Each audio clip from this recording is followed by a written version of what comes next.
자, 한번 따라서 한번 할까요? 나로 충만하지 말고 성령으로 충만하자. 시작. 나로 충만하지 말고 성령으로 충만하자. 다시 한번요. 나로 충만하지 말고 성령으로 충만하자. 나로 충만하지 말고 성령으로 충만하자. 사람이 마음에 뭐로 가득하느냐 하는 것은 굉장히 중요합니다. 사람의 마음속에 돈 생각으로 가득하게 되어지면 돈에 매여서 돈을 따라서 살게 되어집니다. 또 사람의 마음속에 내 자아로 가득하게 되어지면 그냥 내 생각대로 인생을 살게 되어집니다.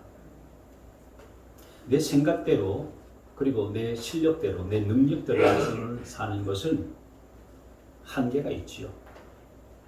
늘 염려와 걱정, 불안과 두려움 떠나지 않는 그런 인생을 살 수밖에 없습니다. 근데 성령님이 내 안에 가득하게 되어지면 내 한계를 뛰어넘는 삶을 살 수 있게 되어지는 것입니다. 지난주에 우리가 본 대로 베드로는 성령의 지시를 받아서 가이사라에 있는 이방인 로마 대부장인 고넬료의 집에 갔습니다. 그래서 그들에게 복음을 전하고 또 예수님을 영접한 그들에게 진리를 베풀었습니다. 그들과 함께 교제했고 함께 식사를 나누었습니다. 이 일이 예루살렘에 있는 사도들과 성도들에게 알려졌어요. 근데 베드로가 이 이방인 고넬료의 집에 방문해서 그들과 함께 했다는 이 사실은 사실 충격적인 일이었습니다. 왜냐하면 이때까지만 해도 유대인으로서 예수를 믿은 사람들이 구약의 전통과 율법 가운데에 아직도 벗어나지 못한 상태 가운데 있었기 때문에 이방인들하고는 잘 대화를 하지 않고 식사도 같이 하지 않냐고 이방인들은 여전히 무시하는 그런 상태였었기 때문에 유대인인 베드로가 이방인인 로마 백부장 이 고넬료의 집에 갔다. 그리고 거기서 설교를 했다. 그리고 그들에게 침례까지 주셨다. 이것은 아주 파격적인 일이었기 때문에 예루살렘 교회가 이들을 인하여서 크게 발칵 뒤집히는 일들이 벌어졌습니다. 그래서 예루살렘에 있던 사도들과 성도들이 왜 유대인으로서 이방인들의 집에 가서 같이 밥을 먹었느냐? 왜 율법의 계명을 어기고 이방인의 집에 들어가서 함께 식사를 하였느냐? 베드로가 한 일들에 대해서 나무랬고 그리고 책망을 하고 질책을 했어요. 그때 베드로가 이 일에 대해서 차분하게 하나씩 설명하기 시작하는데 그 설명하기 시작해서 한 그 말씀이 오늘 저와 여러분들이 교독한 본문의 말씀입니다. 이건 사실 이미 이제 사도행전 10장에서 베드로가 욥바에서 기도하는 가운데에 하나님께서 보여주셨던 환상의 일들이죠. 환상을 보았었던 일인데 이걸 자기를 질책하고 나무라는 그 예루살렘 교회에 하나씩 설명하기 시작하는 겁니다.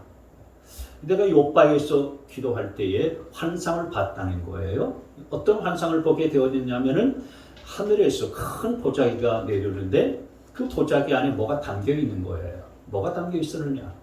네 발 달린 짐승들도 있었고 그 들짐승도 있었고 기어다니는 벌레 같은 것들도 있었고 또 공중에 새들도 있었다. 이런 것들은 사실 신명기 율법의 말씀을 보면은 레위기 말씀에 보게 되어지면은 부정한 것들이라서 먹지 말아야 되는 것들이에요. 근데 하늘에서 그 보자기가 내려오면서 동시에 음성이 들렸는데 이것을 잡아먹으라 이런 음성이 들렸어요. 그래서 베드로가 뭐라고 했냐? 주님, 내가 이렇게 이걸 먹을 수가 없습니다. 이렇게 속되고 또 깨끗하지 않은 것은 내가 잡아먹을 수가 없습니다. 그때 하나님께서 또 그 베드로에게 음성을 들려주시기를 하나님이 깨끗하게 하신 것을 네가 왜 속되다고 하느냐? 그래도 저는 못 먹습니다. 이 부정한 것을 먹을 수가 없습니다. 그래서 또 하나님께서 말씀하시기를 아니다. 내가 깨끗하게 했는데 네가 왜 속되다고 하느냐? 더럽다고 그러느냐? 먹어라. 3번씩이나 이런 음성이 들려왔어요. 그리고 나서 그 보자기가 하늘로 다시 올라갔는데 베드로가 그 환상을 보고 난 다음에 이게 무슨 의미일까? 무슨 뜻일까? 생각했더니 이건 이방인들에게 복음을 전하라고는 하나님의 뜻이구나라고 하는 것을 깨달았다는 거예요. 그 당시 유대인들은 이방인들을 불결한 짐승처럼 대했었거든요.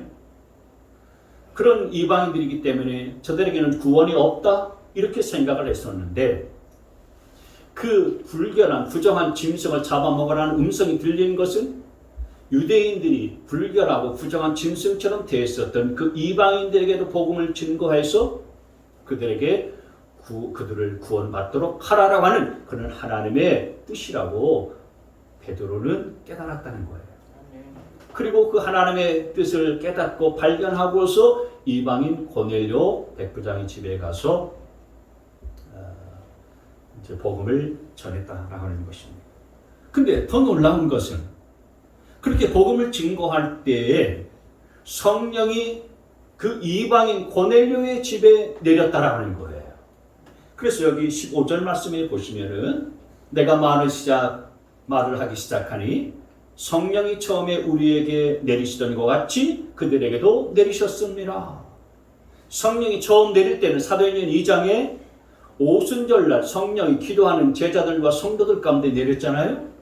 불같이 바람같은 성령이 그들 가운데 임하였어요. 그와 마찬가지로 베드로가 이방인인 고넬료의 집에 가서 말씀을 증거했는데 그와 똑같은 성령이 임했다라고 하는 거예요. 이 놀라운 일들을 경험하고서 베드로가 주님의 말씀이 생각났다고 했어요. 16절 말씀에 보면은 그때 나는 요한은 물로 진례를 주었지만 너희는 성령으로 진례를 받을 것이다 하신 주님의 말씀이 생각났습니다. 그러면서 이제 베드로는 자기를 나무라고 자기를 비난하는 이 예루살렘 교회를 향해서 이렇게 말합니다. 17절입니다. 같이 읽을까요? 시작.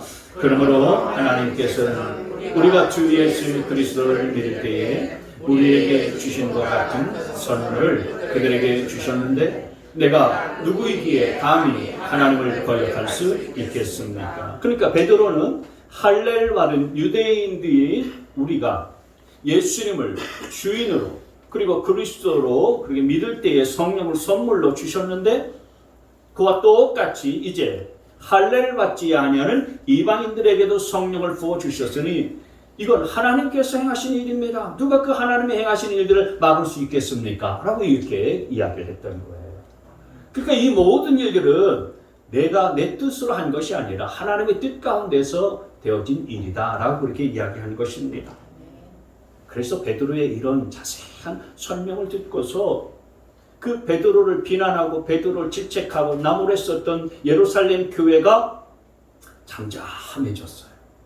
그리고 오히려 이제 하나님의 하신 일들을 그렇게 깨닫고 하나님을 찬양하고 하나님 앞에 영광을 돌렸다라고 하는 것입니다. 그래서 오늘 이 베드로가 이렇게 원래는 자아로 충만했었던 사람이었고 나로 충만했었던 사람이었는데 성령으로 충만하게 되자 어떤 삶을 살게 되어졌는지 말씀을 통해서 이걸 같이 보려고 합니다. 세 가지를 함께 나누겠습니다. 첫째로 성령으로 충만한 자는 가는 데마다 생명을 주는 자로 산다라고 하는 것입니다. 여기 18절 말씀을 다시 한번 볼까요? 이 말을 듣고 그들은 잠잠하였다. 그들은 하나님께 영광을 돌리고 이제 하나님께서는 이방 사람들을 회개하여 생명에 이르는 길을 열어주셨다 하고 말하였다. 그러니까 베드로의 설명을 자세하게 들었었던 이들이 하나님께서 이제 이방인들에게도 생명에 이르는 길을 열어주셨구나 이렇게 깨닫고 너무너무 기뻐하게 됐다는 거예요.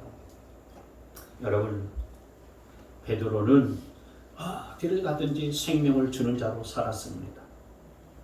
베드로는 사도행전 2장의 오순절날 성령으로 충만한 사람으로 변화되어지고 새로워져서 그 이후에는 가는 데마다 사람을 살리고 또 사람에게 생명을 주는 자로 그렇게 살았어요. 베드로는 원래 어떤 사람이었습니까? 겁도 많고 두려움도 많고 그리고 비겁한 자로 살았던 자였습니다. 베드로는 쉽게 좌절하고 쉽게 절망하고 쉽게 포기하던 그런 사람이었습니다. 근데 그가 성령으로 충만하게 되어지니까요, 겁도 다 사라지고요, 두려움도 다 사라지게 되어지고요, 그리고 절망도 다 사라지고 열등감도 다 사라지는 그런 삶을 살았습니다. 그래서 그가 성령으로 충만해졌을 때는 사람을 고쳐주고 살려주고 또 사람을 일으켜주고 생명을 주는 자로 살았어요. 사도행전 3장 말씀 우리가 기억하는 대로요, 성령을 받고 난 다음에 베드로가 제일 먼저 일으켰었던 역사가 뭡니까? 40년 동안 나면서부터 못 걷게 되어진 사람을 예수 그리스도의 이름으로 살리고 일으킨 그런 사건 아닙니까?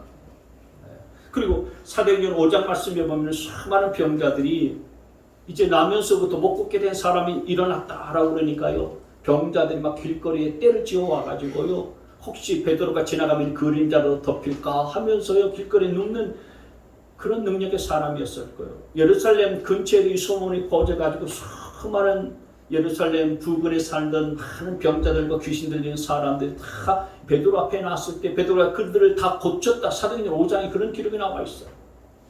사도행전 8장 넘어가면 우리가 다 본 대로 빌립 집사가 사마리아 성에 들어갔을 때에 놀라운 일들이 벌어지잖아요. 복음을 듣고 수많은 사마리아 사람들이 예수 이름을 믿고 침례를 받았습니다.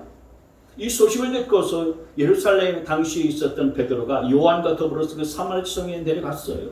가서 그들이 예수 믿고 침례까지 받았는데 그것까지 안 되잖아. 우리도 이전에 예수 이름을 믿고 따랐는데 안 됐잖아. 그러니 이들이 성령 받게 하자. 그래서 사마리아 성에 예수 믿는 사람들에게 다 성령 받기를 위해서 베드로가 요한과 더불어서 안수했을 때 그때 사마리아 성에 많은 사람들이 성령을 받는 놀라운 역사가 나타났잖아요. 사도행전 9장 말씀에 보면은요, 루다에서 8년 동안이나 중풍병자로 앓고 있었던 애니아라는 사람이 있었어요. 애니아야, 예수의 이름으로 명하노니 일어나라. 그랬더니 중풍병자가 일어나는 역사들이 벌어졌어요. 그리고 곧이었어요, 요바에 답이라고 하는 죽어가는 제자가 있었잖아요. 죽어가는 게 아니고 죽었어요. 죽었습니다. 그래서 사람들이 베드로를 모셔와가지고서 어떻게 좀 해주세요. 죽었는데 불가능한데 뭔 일을 할 수 있겠느냐?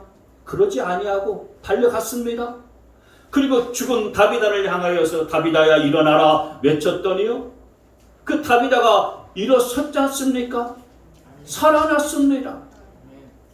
여러분, 베드로는 그래서 가는 데마다 죽은 자를 살리고 생명을 주는 자로 살았었던 것입니다. 여러분도 그냥 교회만 다니지 말고요, 성령 받을 수 있게 되어지기를 바랍니다. 성령으로 충만할 수 있게 되어지기를 바랍니다. 성령으로 충만한 자가 되어져서 베드로처럼 다른 사람을 살리는 자로 살 수 있게 되어지기를 바랍니다. 여러분의 마음에 기쁨도 충만하고요, 간증도 넘치는 삶을 살게 되시길 바라고요, 주하는 영혼도 살리는 자로 살아갈 수 있기를 주의 이름으로 축원합니다. 내가 충만하면은요, 다른 사람에게 절대로 생명을 줄 수가 없습니다. 나로 충만하고 나로 가득한 사람은요, 아무리 성공한 인생이라고 할지라도 다른 사람을 살리는 자로 살아갈 수가 없어요. 오히려 만나는 사람에게 실망도 주고 상처도 주고요, 아픔과 절망만 안겨다 주는 것입니다. 여러분은 성령으로 충만하여서 가는 데마다 사람을 살리는 자로 사시기를 축원합니다. 두 번째로, 성령으로 충만한 자는 어떻게 살까요? 관용을 베푸는 자로 삽니다. 성령으로 충만한 사람은요, 다른 사람을 너그럽게 대하는 그런 관용의 마음으로 살아가요. 여러분, 베드로가 사마리아 성에 가서요, 성령의 그런 놀라운 역사가 나타나게 하고 성령이 임하게 했잖아요. 그리고 루다에 가서는 중풍병자 애니아를 일으켰습니다. 그리고 요바에 가서는요, 다비다를 살렸습니다. 그리고 또 가이사랴에 가서는 이방인 고넬료 집에 복음을 증거해서 그들로 하여금 예수를 믿고 성령이 거기에 임하게 했습니다. 그러니까 가는 곳곳마다 베드로는요, 사람을 살리는 일들을 했었고요, 정말 큰 일을 했습니다. 그러니 이건 정말 박수 받아야 될 일 아니겠어요? 칭찬받아야 될 일이지 않습니까? 그렇게 여러 곳을 다니면서 큰 일을 하고 예루살렘에 올라갔더니 예루살렘 교회에서 뭐라고 그러냐면은 좀 전에 우리가 본 대로요. 왜 그런 일들을 하고 있느냐? 비난하고 이 베드로에 대해서 막 질책하고요. 나무라는 거예요. 여러분, 베드로는 성질이 아주 급한 사람이었어요. 그리고 성질이 불같은 사람이었습니다. 오랫동안 바닷가에서 어부로 잔뼈가 굵은 사람이었습니다. 거친 파도와 싸워서 그렇게 살아갔던 사람이었기 때문에 성격도 좀 거친 면이 없지 않아 있었습니다. 아마 제자들 가운데서는 제일 거친 성격을 갖고 있었던 불같은 사람이 아니었나 싶기도 해요. 감정과 그리고 분노가요, 말보다 더 앞서는 사람이 있어요. 행동이 말보다 더 앞섰어요. 다른 사람들은 다 주님을 버려도 저는 주님을 버리지 않겠습니다 라고 해서 큰 소리 딱딱 치던 사람이었습니다. 겟세마네 동산에서 주님을 체포하러 왔었던 사람들, 그 중에서 대제사장의 말구에 귀를 칼을 뽑아가지고 내치던 그런 사람이었습니다. 항상 이런 혈기와 자기의 그리고 분노 이것으로 가득했었던 사람이 베드로였어요. 근데 이런 베드로가요, 자기가 여러 곳을 다니면서 복음을 증거하고 성령을 충만하게 하는 그런 역사들을 행하고 놀라운 사역을 감당하고서 예루살렘으로 돌아왔는데 사람들이 자기를 비난하고 나무라는 거예요. 질책하는 것입니다. 비판하는 거예요. 그랬다면 왕년에 베드로 같았더라면 오순절에 성령으로 충만한 사람 아니고서 이전에 베드로였다면, 한 성깔 했었던 그던 베드로였었다면 아마 분노를 참지 못했을 거예요. 혈기를 참지 못하고 아마 큰 사고 쳤을 겁니다. 그래서 초대 예루살렘 교회 앞 편지 풍파가 일어났을 거예요. 근데 오늘 그렇게 하지 않았다는 거예요. 벌어진 일들을 사도들과 성도들 앞에 예루살렘 교회 앞에서요 하나씩 자세하게 차분하게 설명을 했다 이겁니다. 그 설명한 얘기가 좀 전에 우리가 본 본문의 말씀이잖아요. 제가 말씀드린 이 내용입니다. 여러분, 대부분의 갈등과 분쟁은 어디부터 시작되어지냐면은 차분하게 설명하지 못하는 데서도 그렇게 생겨나요. 차분하게 설명하지 못하고 막 흥분을 해요. 그리고 듣는 사람 입장에서도요, 차분하게 듣지 않습니다. 그래서 갈등도 생기고요, 다툼도 벌어지게 되어지는 것입니다. 여러분, 교회 오래 다니는 것이 중요한 것이 아닌 거예요. 우리의 성품이 변화되어지는 것이 더 중요한 줄 믿으시길 바랍니다. 아멘. 성경은 우리에게 마음을 넓혀라, 그리고 관용을 베풀어라 말씀하십니다. 고린도후서 6장 13절입니다. 시작. 나는 자녀들을 타이르듯이 말합니다. 보답하는 셈으로 여러분도 마음을 넓히십시오. 마음을 넓히라고 말씀하고 있어요. 관용을 베풀라고 성경은 우리에게 말씀하고 있습니다. 여러분, 이게 고슴도치 아시죠? 예. 뼈가 뾰족뾰족 나와서 땅속에서 굴을 파고서 사는 그 고슴도치가요, 고슴도치 한 마리에 자기 등에 온몸에 가시가 몇 개가 있냐면 5,000개 이상이 박혀 있답니다. 5,000개 이상. 그래서 고슴도치는 가시가 많아가지고요, 어디 이동할 때 서로 같이 이동하거나 움직이질 않는데요. 대부분의 짐승들은요, 때를 지어서 이동하고 움직이잖아요. 왜냐하면 맹수들의 공격을 막아내기 위해서예요. 방어하기 위해서. 함께 때를 지어서 움직이고 이동하게 되어지면은 맹수들이 공격해와도요, 같이 힘을 합해서 막아낼 수 있기 때문에 같이 움직이는데, 고슴도치들은 같이 이렇게 움직이지 않는답니다. 같이 움직이다 보면은 서로의 가시가 서로를 찌르기 때문에 같이 움직이지 않는 거예요. 그래서 어떤 심리학자는 요즘 현대 사람들을 마치 고슴도치와 같다라고 그렇게 표현했어요. 고슴도치처럼요, 가까이 가면 서로 상처를 주고 서로 찌른다는 거예요. 여러분, 세상 사람들은 고슴도치 같을지라도 우리 예수 믿는 사람들은 고슴도치 같아서는 안 되리라 믿습니다. 성경에 우리 예수님은 우리의 목자시고 우리는 뭐라고 그랬습니까? 주님은 목자시고 우리는 그렇죠. 우리는 양이라고 그랬습니다. 고슴도치가 아닙니다. 여러분 가까이 가면 누구든지 가까이 가면은 정말 따스할 수 있게 되어지기를 바랍니다. 빌립보서 4장 5절 말씀에 보면 우리가 모든 사람들에게 관용을 베풀어야 될 이유가 뭐냐? 여러분의 관용을 모든 사람에게 알리십시오. 주님께서 가까이 오셨습니다. 무슨 말이냐면은 주님께서 가까이 오셨다는 얘기는 주님의 재림이 가까이 왔다는 의미도 있지만 우리의 죽음은 멀리 있지 않다 이거예요. 우리는 이 땅에서 천년 만년 사는 존재가 아니라는 것입니다. 우리의 죽음이 눈앞에 있다는 거예요. 그러니 우리의 죽음이 눈앞에 있으니까 서로 다투고 싸우면서 살아가지 말고 관용을 베풀면서 짧은 인생을 그렇게 너그럽게 마음을 넓히면서 살라라는 것입니다. 이 베드로가 훗날 베드로전서 베드로후서 말씀을 썼거든요. 근데 베드로전서의 말씀에 보면 베드로전서 2장 1절 말씀에 비방하는 말을 버리십시오라고 했어요. 그대로 베드로후서 말씀에 보면 1장 4절에 뭐라고 얘기했냐면은 하나님의 성품에 참여하는 사람이 되라고 말씀했습니다. 하나님의 성품에 참여하는 것. 하나님의 성품에 참여한다 이 무슨 얘기입니까? 여러분 하나님이 우리를 창조하실 때 사람을 창조하실 때는 특별히 하나님의 형상으로 창조하셨다고 말씀했습니다. 하나님의 형상으로 창조하셨다는 얘기는 하나님의 성품을 우리 사람 안에 그대로 담아 두시고서 만들어 주셨다는 거예요. 그러니 저와 여러분 안에는 하나님의 성품이 담겨 있는 거예요. 하나님의 거룩하신 성품, 하나님의 사랑의 성품, 하나님의 오래 참으시는 그 성품이 우리 안에 다 담겨져 있어요. 여러분 하나님은 우리를 악하게 창조하신 거 아닙니다. 하나님은 우리를 도끼를 가득 품은 자로 만드신 거 아니에요. 하나님은 우리를 분노와 혈기로 충만한 자로 만드신 거 아닙니다. 하나님의 성품을 닮은 자로 저와 여러분들을 만들어 주셨음을 믿으시기를 바랍니다. 그 하나님의 성품이 우리 안에 있는데 마음을 넓히고 관용을 베풀면서 살아가는 것이 마땅하지 않느냐라는 거예요.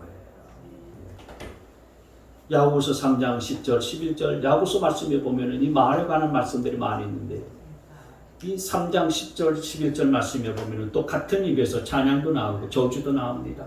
나의 형제 자매 여러분 이렇게 해서는 안 됩니다. 어떻게 해서는 안 되느냐?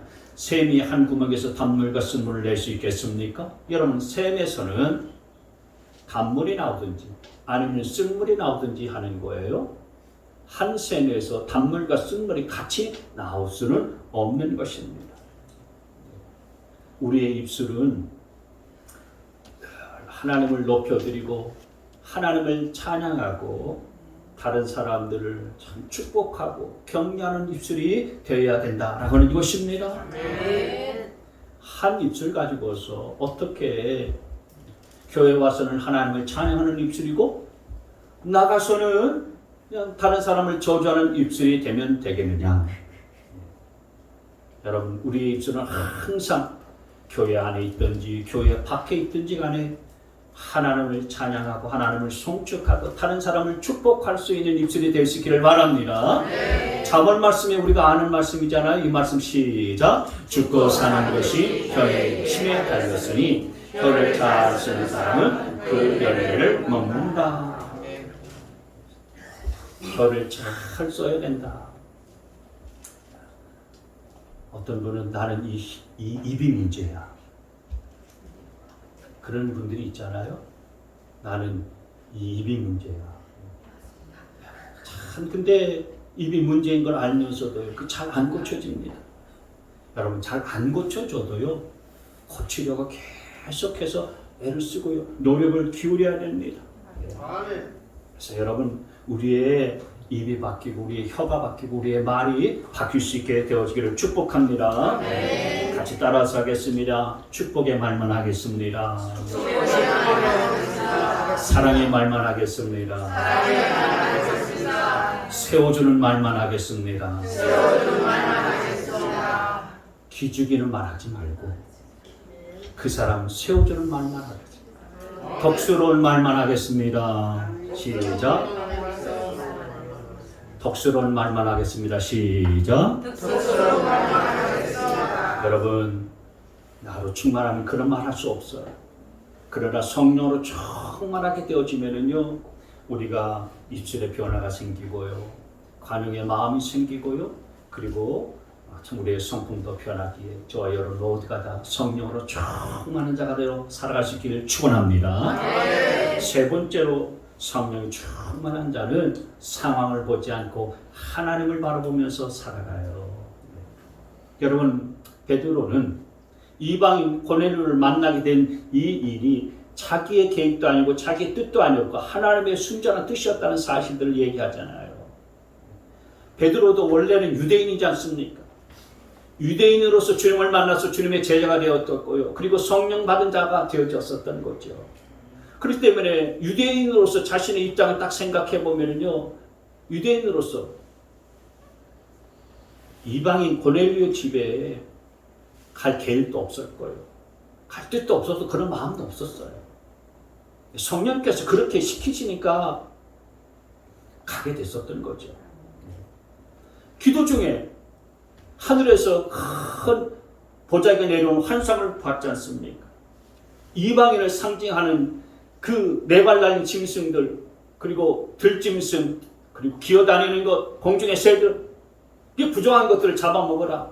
그런 음성, 그런 환상을 본 거 아닙니까? 18절 말씀 다시 보시면, 8절 말씀해 보시면, 나는 속된 것이나 정결하지 않은 것을 먹을 일이 없습니다. 먹지 않겠습니다. 이렇게 얘기했었던 베드로였는데, 오늘 이 베드로가 한 말을요, 여러분 잘 주목해 봐야 돼. 이건 성령의 음성을 듣기 전에, 성령 충만함 받기 이전의 모습이었는데, 성령으로 충만했었던 베드로의 모습들, 그리고 그 베드로가 했었던 말들을요, 자세히 한번 보세요. 주목해 볼 필요가 있습니다. 먼저 9절 말씀해 보시면은, 그랬더니 하나님께서라고 말했어요. 12절 말씀해 보시면은, 성령이 내게 의심하지 말고 성령이라고 했어요. 그 다음에 15절 말씀에, 내가 말을 하기 시작하니 성령이 처음에 우리에게 내리던 것 같이, 성령이, 16절 말씀에 주님의 말씀이, 17절 말씀에, 그러므로 하나님께서는, 그러니 여러분 이 여러 구절을 가만히 살펴보게 되어지면 계속해서 반복해서 나오는 말이 뭐냐? 하나님께서, 성령님이, 주님이라고 하는 말이에요. 그러니까 모두가 다 베드로가 하는 입술에서 나오는 말이 하나님, 예수님, 성령님이었던 거예요. 여러분, 베드로가 이전에는요, 자기 생각에, 자기의 뜻에 붙들려서 살았던 자였습니다.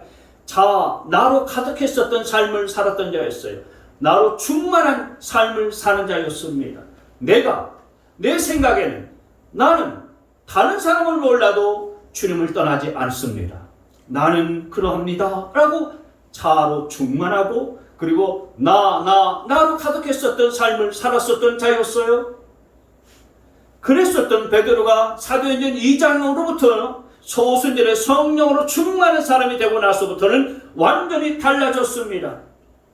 성령으로 충만하게 되니까 이제 나를 보지 아니하고 하나님을 계속 보게 되어지는 거예요. 삶의 중심이 내가 아니고 하나님의 중심으로 옮겨져 갔었던 거예요. 여러분도 어떤 상황에서든지 간에 하나님을 보시기를 바랍니다. 나의 약점을 보지 말고요, 나의 불가능한 것을 보지 말고 하나님을 볼 수 있는 눈이 열릴 수 있게 되어지기를 바랍니다. 오늘 베드로는 어려운 상황을 보지 않아요. 내가 이방인의 집에 갔다가는 무슨 소리를 들을까? 이런 염려 없어요. 내가 그래도 예루살렘 교회에서 주님의 수제자였고 그리고 예루살렘 교회에서 최고의 지도자의 위치에 있는데 내가 이방인 고넬료 집에 가면은 사람들이 내게 무슨 이야기를 할까? 이거 의식하지 않았어요. 그런 내 생각을 버리고요. 하나님의 뜻을 따르고 하나님의 뜻 앞에서 움직였다는 것입니다. 여러분, 내 생각에 갇혀서 초라한 삶을 살지 않게 되어지기를 바랍니다. 어떻게 보면은 우리 인생 속에 여러분 참 모든 것이 우리 눈으로 보게 되어지면 불가능한 것만 보이잖아요. 안 좋은 것만 보이지 않습니까? 그렇지 않습니까? 사실 내가 몸이 건강하지도 않고 가진 것도 하나도 없는데 내가 그래도 뭔가 오늘 기대하면서 내가 살아가는 것, 그리고 내가 돈도 없는데 꿈을 향해서 내가 나아가려고 하는 것, 능력도 없고 실력도 없는데 내가 어떤 소망을 갖고서 뛰어가려고 하는 것, 그 사실은 내 삶을 가만히 내 형편과 처지를 가만히 바라보면 그건 불가능하게 보이잖아요.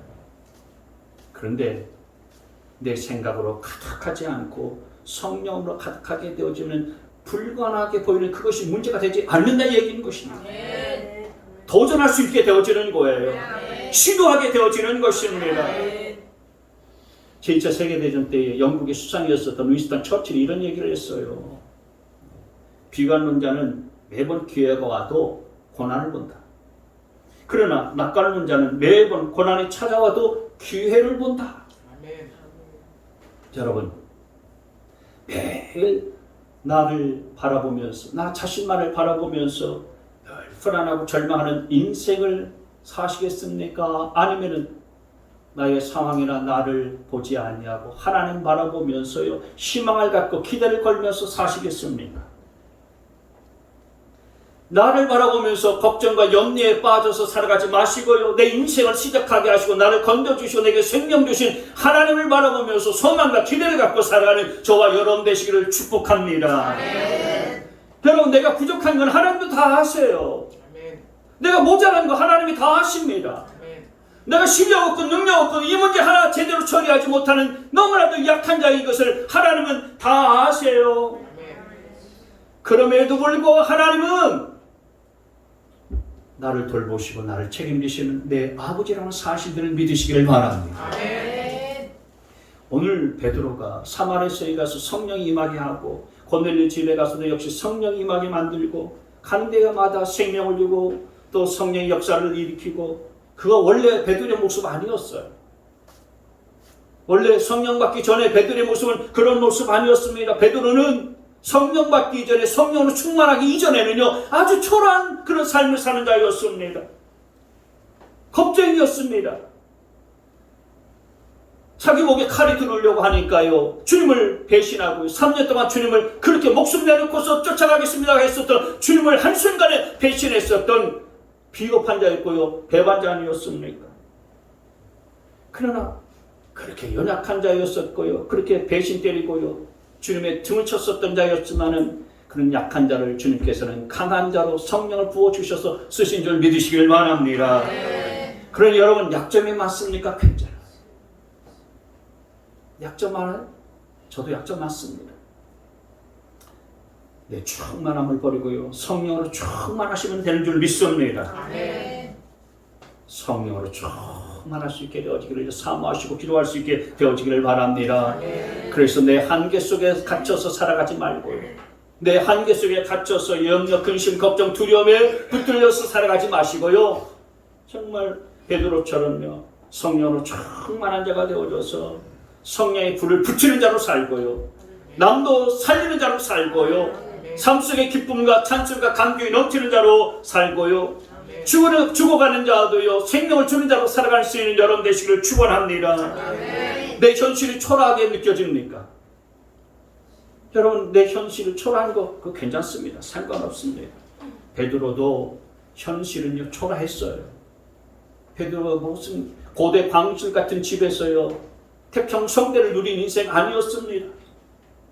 겁쟁이였고 주님을 부인했었던 실패자였습니다. 저와 여러분의 삶이 엉망진창이어도요 상관없어요. 실망하지 마세요. 우리가 나로 충만하지 않고 성령으로 충만하면 돼요. 아멘. 나를 의지하고 나를 바라보지 말고요. 하나님만을 의지하고 하나님을 바라보면 희망이 있는 줄 믿으시기를 바랍니다.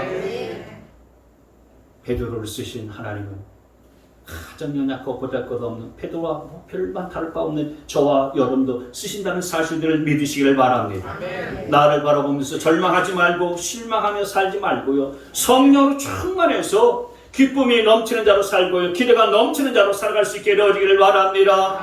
성령님은 절대로 저와 여러분을 포기하거나 버리지 않으세요. 아멘.